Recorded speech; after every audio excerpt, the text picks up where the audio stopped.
Hello দর্শক, কেমন আছেন সবাই? সবাইকে স্বাগত জানাচ্ছি। আমি এই মুহূর্তে রয়েছি আমাদের ফেনীর পরশুরাম উপজেলার বিলোনিয়া স্থল বন্দরে। আমার পিছনে যে ভিউটি দেখতে পাচ্ছেন, আসলে এই জায়গায় এসে, এই স্থানে এসে আমি কিন্তু একদম হারিয়ে গেছি। আমি নেই বাংলাদেশে। আমার কাছে কেন জানি মনে হচ্ছে আমি যেন একটা উন্নতশীল দেশে দাঁড়িয়ে আছি। আসলে হ্যাঁ, এই উন্নতশীল দেশটাই হচ্ছে আমার বাংলাদেশ, আমার প্রাণের বাংলাদেশ। দেখেন, এই যে জায়গাটিতে আমি আসছি, এই লোকেশনটি দেখে একদম প্রাণটা জুড়িয়ে যাবে যে কোনো লোকের, যে কোনো মানুষের, যে কোনো ভ্রমণ পিপাসু মানুষের।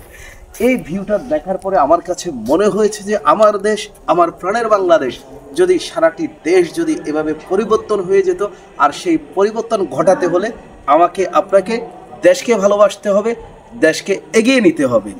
এই জায়গাটিতে আসার পরে আমার কাছে মনে হয়েছে আমি পৃথিবীর ইউরোপ, আমেরিকায় অথবা উন্নতশীল কোনো দেশে দাঁড়িয়ে আছি।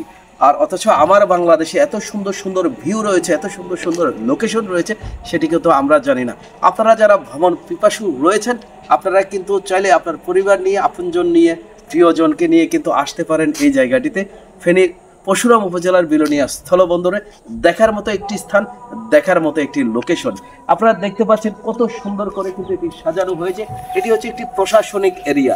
এই প্রশাসনিক এরিয়ায় অফিস রয়েছে, ওনাদের আবাসিক স্থান রয়েছে, এবং ওনাদের যে এই জায়গাটিতে ওনারা কিন্তু থাকেন, বসবাস করেন, অফিস পরিচালনা করেন। এরকম বাংলাদেশে অসংখ্য অসংখ্য অফিস আদালত রয়েছে, যার ভিতরে ভিউগুলো এত সুন্দর।